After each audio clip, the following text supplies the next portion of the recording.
Okay, as you can see, we have a CPI, or Communications Power Incorporated, CP2000 base station.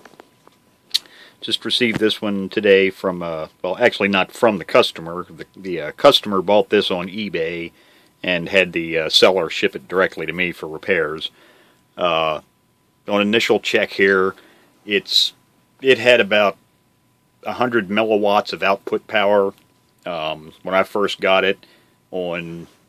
Actually, it's about correct where it's at now, right around. I think it started out at about 27.185, and I've had it on for maybe 20 minutes, and the frequency's slowly been drifting up, but it's on one channel. I actually have the signal generator set right now to 27.818 megahertz, and there's 1 microvolt of input. Turn the volume up here.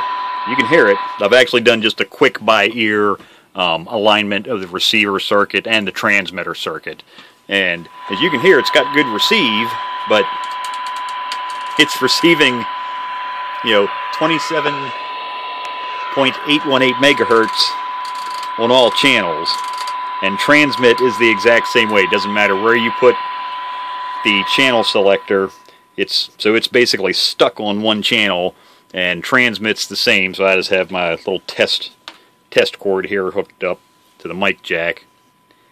So if we short it out, it actually has really good output power.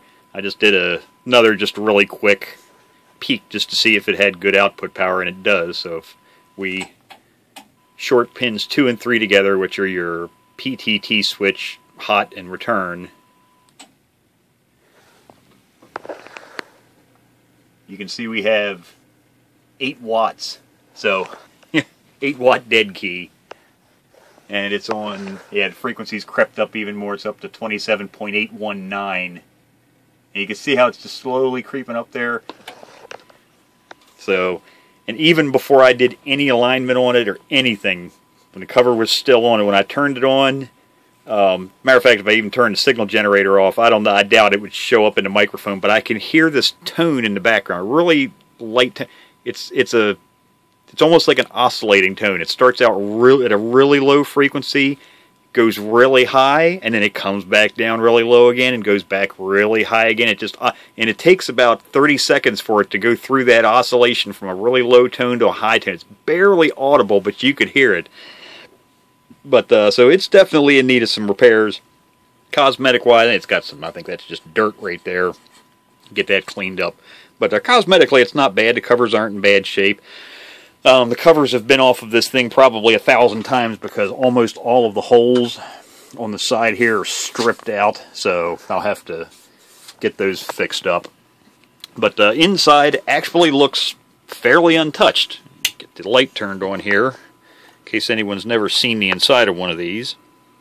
I don't want to say they used a unique design. Matter of fact, if you look at it, you'll kind of recognize this type of how should I say, circuit board design.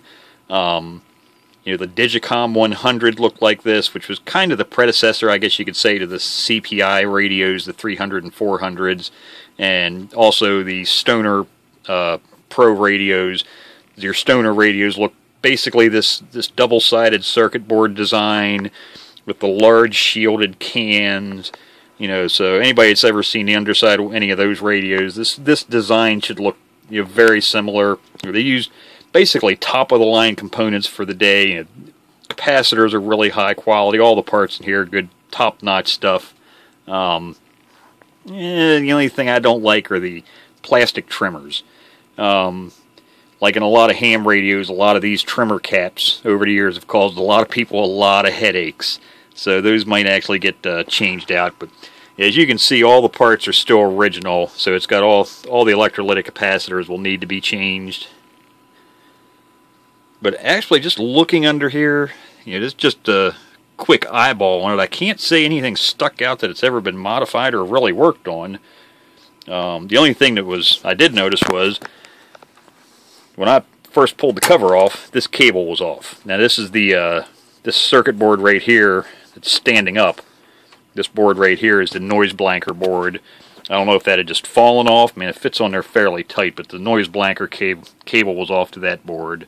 But So all the the aluminum electrolytic, which in one of these radios, of course these are all axials, they don't use radials, but then you can also see the old tantalum capacitors. I'll also be changing all of those, because that's, they have one failure mode, and that's a dead short, so there's not that many tantalums in here, and you can tell, that kind of dates the radio, the style of tantalum capacitor, where they use the color code. It's not like your modern, mustard drops. The mustard colored ones actually have the values printed on them. This is back when they're actually color coded. So you have to decipher the code, kind of like you do with a resistor or most components were back in the day. But like I say, it doesn't really look, I can't say I saw anywhere where it looks like anybody soldered on the circuit board. Nothing jumped out at me. But we're definitely stuck on one channel, so I'll have to get in and see if there's something wrong with either the prom chip, or something's got it stuck on that one frequency. So I just wanted to do a quick video of this to show the initial conditions of this thing before any work's been done to it. So I'll forward a copy of the link to this video to the owner so he can see. Now, he knew it had problems. He bought this knowing there were problems with this, so got it for a fairly good price, because these do bring really good money, and like I say, they bring good money for a reason. They're extremely well designed. I mean, this radio was top of the line in its day. I mean, other than a Stoner and a handful, not even really a handful, you've got more fingers on your hand than there were people that were building CB radios of this quality back in the day. I mean, this was cutting edge technology. Nowadays we just do it with one little microscopic dot for a microprocessor, where back when this thing was made, you've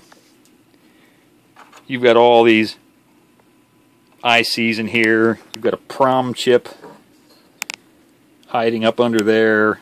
So those parts weren't cheap back then, because like I say, this was all cutting edge. So they really did spare no expense when they made these things.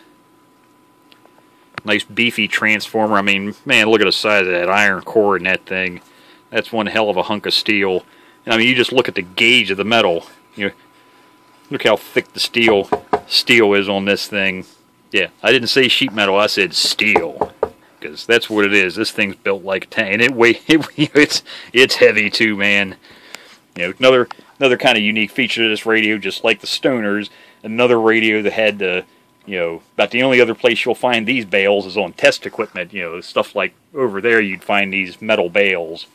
But that was another neat feature. They had to jack the front of the radio up.